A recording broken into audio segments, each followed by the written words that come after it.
After the massacre, the chicks returned.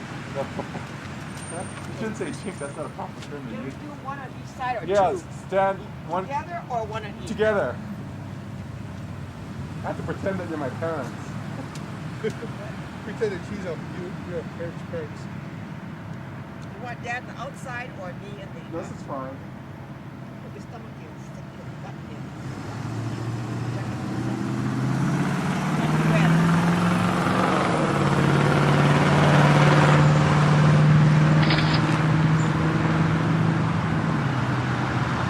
Turn on the cheeks. On September 2nd, 1885, a mob of white coal miners violently attacked their Chinese co-workers in Rock Springs, Wyoming. 28 Chinese were killed and 15 wounded. Rock Springs population 1950. Were you surprised when I told you about the Rock Springs massacre, or did you not know I that? was surprised that might come on a Want to Be a Millionaire. Where was the Chinese massacre? It was interesting from the standpoint that we said when we got there to the restaurant, the Far East restaurant in Boise. Was it Boise? No, Ontario. Before Boise, the people at Far East restaurant knew the Kuromotos, so they took them to the back room because they're old customers. And when we sat there, we were all by ourselves.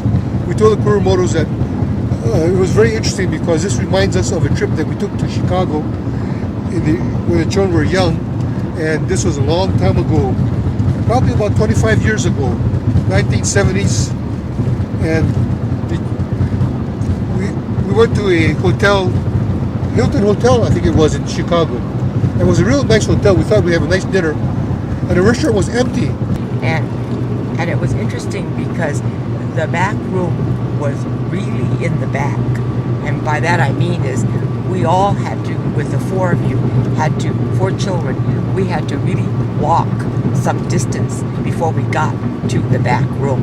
And no one was in the back room, and it was a large one, except our family. And we wondered why, as your father had said, there was room in the front, and why couldn't we have been seated there? Then we realized, we put two and two together, that they wanted us out of sight because it wouldn't be good for their business, as they were prejudiced. Yeah, during the next day, we saw that the Chinese doctor was killed in the area walking back to the hotel. And it really showed the prejudice when they killed the Chinese doctor in the Chicago area. Was really a shame. Here the guy was a doctor and had a whole life ahead of him, fairly young, and they killed him.